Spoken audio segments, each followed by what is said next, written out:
महाराष्ट्र में सीजीआई गवई ने मोदी शाह को लगाई फटकार, फडणवीस को दी चेतावनी। चूक हुई या जानबूझकर बरती गई लापरवाही, असल वजह जानते हैं गवई, अब तो छोड़ेंगे नहीं।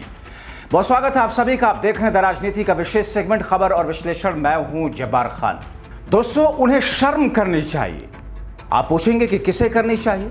मैं कहूंगा महाराष्ट्र में देवेंद्र फडणवीस की अगुवाई में चलने वाली सरकार को करनी चाहिए, उसमें भी सबसे ज्यादा मुख्यमंत्री देवेंद्र फडणवीस को, क्योंकि उनके पास वो विभाग हैं जिसके लिए डिप्टी सीएम एकनाथ शिंदे उनसे खूब लड़े, दिल्ली तक जोरदार आवाज लगाई, सरकार से समर्थन वापसी की धमकी भी दी। ये बात और है कि फडणवीस की जीत हुई, लेकिन जो विभाग फडणवीस के पास है, आज उसी विभाग के आला अधिकारियों ने सीजीआई गवई को बोलने के लिए मजबूर कर दिया।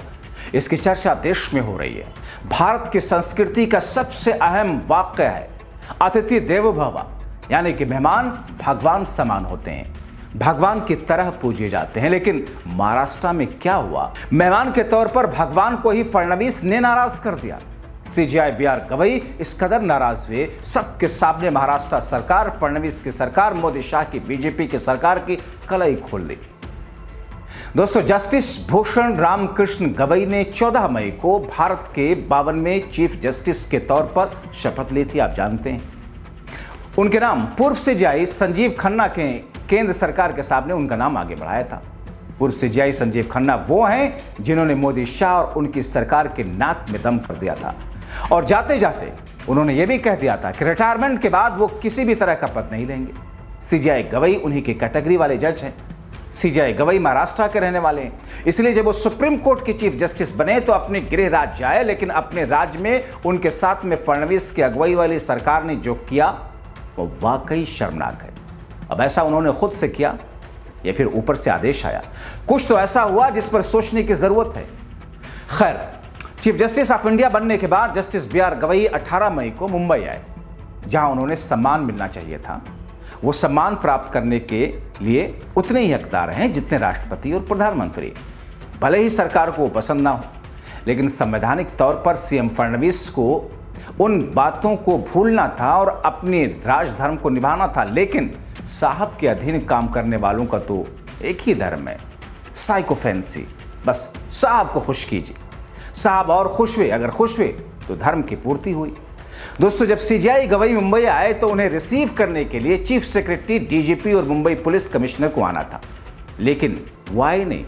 अब क्यों नहीं आए, इसका खुलासा खुद सीजीआई बीआर गवई ने कर दिया।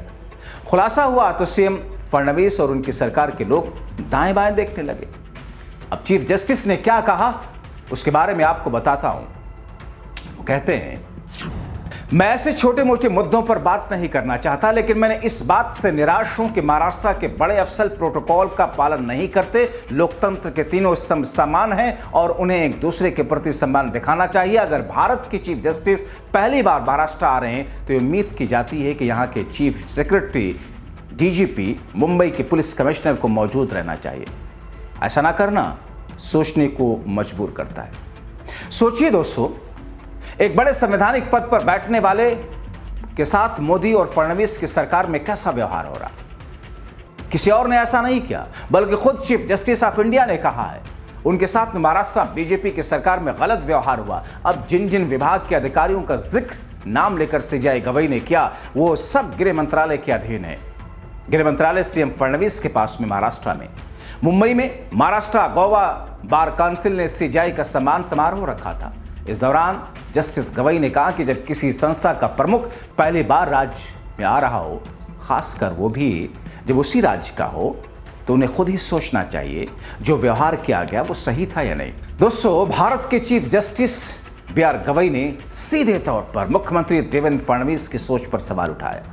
एक तरफ फडणवीस खुद को महाराष्ट्रियन कहलाने के लिए इतराते नहीं है, दूसरी ओर जब महाराष्ट्र को गौरवान्वित करने के लिए रामकृष्ण गवई भारत के चीफ जस्टिस बनने के बाद अपने प्रदेश आते हैं, अपनों के बीच में आते हैं, अपनी उपलब्धियों के साथ आते हैं, तो व्यवहार इस तरीके से किया जाता है जैसे उनकी कोई हैसियत नहीं। जबकि सीजीआई गवई ने मराठी में सभी को संबोधित करते हुए उन्हें मिले प्यार और स्नेह के लिए गहरा आभार व्यक्त किया। इसके पहले मुंबई में चैत्य भूमि डॉक्टर बाबा साहब अम्बेडकर स्मारक भी गए।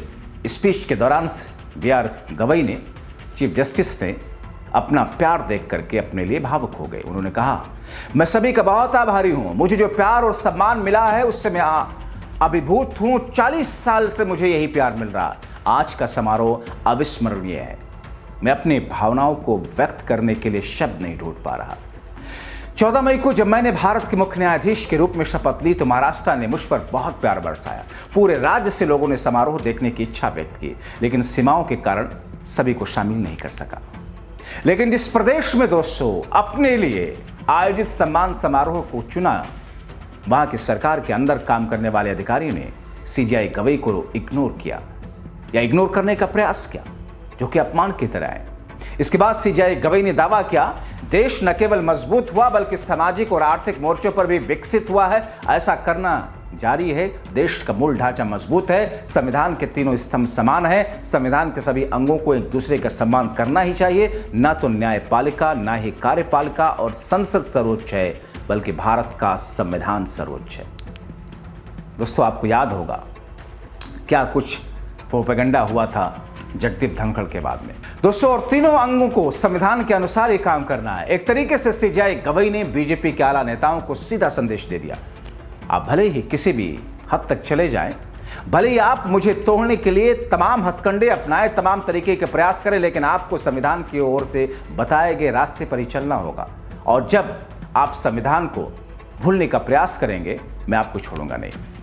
आपको बताएं दोस्तों कि सीजेआई 17 मई को बार काउंसिल ऑफ इंडिया सम्मान समारोह में मौजूद थे। तब उन्होंने कहा था कि जज ज़मीनी हकीकत को नज़रअंदाज नहीं कर सकते। आज की न्यायपालिका मानवीय अनुभव की जटिलताओं को नज़रअंदाज करते हुए कानूनी मामलों को सख्त काले और सफ़ेद शब्दों में देखने का जोखिम नहीं उठा सकते। सीजेआई ने इस बात पर जोर दिया था कि न्यायपालिका में लोगों से दूरी रखना असरदार नहीं है। उन्होंने इस धारणा को खारिज कर दिया था कि सुप्रीम कोर्ट के जजों को लोगों से जुड़ने से बचना चाहिए। दोस्तों, सीजेआई गवई वो हैं जब सुप्रीम कोर्ट की जस्टिस बेला त्रिवेदी ने रिटायरमेंट लिया, जब सुप्रीम कोर्ट बार एसोसिएशन ने उनके लिए फेयरवेल पार्टी का आयोजन नहीं किया, तो सीजेआई बीआर गवई ने प्रोटोकॉल तोड़ करके उनको बेहद खास अंदाज में विदाई दी। बार एंड बेंच की खबर के मुताबिक सुप्रीम कोर्ट के जस्टिस के.वी. विश्वनाथन ने चीफ जस्टिस गवई के खास जस्टिस के बारे में बताया। जस्टिस विश्वनाथन 52वें जस्टिस चीफ जस्टिस के सम्मान से बार काउंसिल द्वारा आयोजित सम्मान समारोह में बोल रहे थे। उन्होंने बताया, मुझे आपको जस्टिस गवई के प्रशासनिक गुणों के बारे में कुछ बताना चाहिए। मैं कम से कम एक सीक्रेट तो बताऊंगा ही, जिसके लिए मैंने उनकी अनुमति नहीं ली। एक जस्टिस के तौर पर उन पर कभी भी प्रोटोकॉल का असर नहीं रहा। एक चीफ जस्टिस के तौर पर 2 दिनों में हमें जो देखने को मिला बेहद खास है। जस्टिस विश्वनाथन ने बताया कि सुप्रीम कोर्ट में यह परंपरा है कि किसी जस्टिस के लास्ट वर्किंग डे के दिन उनको विदाई देने के लिए सभी जस्टिस एंट्री गेट के बरामदे के पास इकट्ठा होते हैं। यह बैठक आमतौर पर 1:30 बजे के बाद होती है। सभी जस्टिस नीचे आते हैं। रिटायर होने वाले जस्टिस भी अपने चैम्बर से नीचे आते हैं, लेकिन इस बार यह प्रथा बदल गई। जस्टिस विश्वनाथन ने आगे बताया कि हम सभी हैरान रह गए जब चीफ जस्टिस ने अपने ग्राउंड फ्लोर स्थित चैम्बर से 2 मंजिल ऊपर चल करके जस्टिस बेला त्रिवेदी के चैम्बर में पहुंच गए। हमने भी उनको फॉलो किया। उन्होंने जस्टिस त्रिवेदी को उनके चैम्बर में सम्मानित किया और फिर उन्हें पोर्टिको तक ले गए, जहां उनको गार्ड ऑफ ऑनर दिया गया। इसके बाद जस्टिस त्रिवेदी को कार में बिठाया गया। सभी जजों ने प्रतीकात्मक तौर पर कार को धक्का दिया। जस्टिस विश्वनाथन ने जस्टिस गवई के इस कदम को एक स्वस्थ मिसाल और दिल छूने वाला जेस्चर करार दिया। उन्होंने कहा कि यह स्वस्थ मिसाल कायम हुई और साथ में उम्मीद जताई गई कि इसका पालन किया जाएगा। तो गवई ऐसे हैं, लेकिन महाराष्ट्र में देवेंद्र फडणवीस की सरकार ने उनके साथ में ऐसा व्यवहार किया। सोचिए बीजेपी काम कैसे करती है। आपकी राय क्या? अपनी राय कमेंट बॉक्स में जरूर लिखें। अभी के लिए इतना ही। आप सभी का अंत तक वीडियो देखने के लिए बहुत शुक्रिया।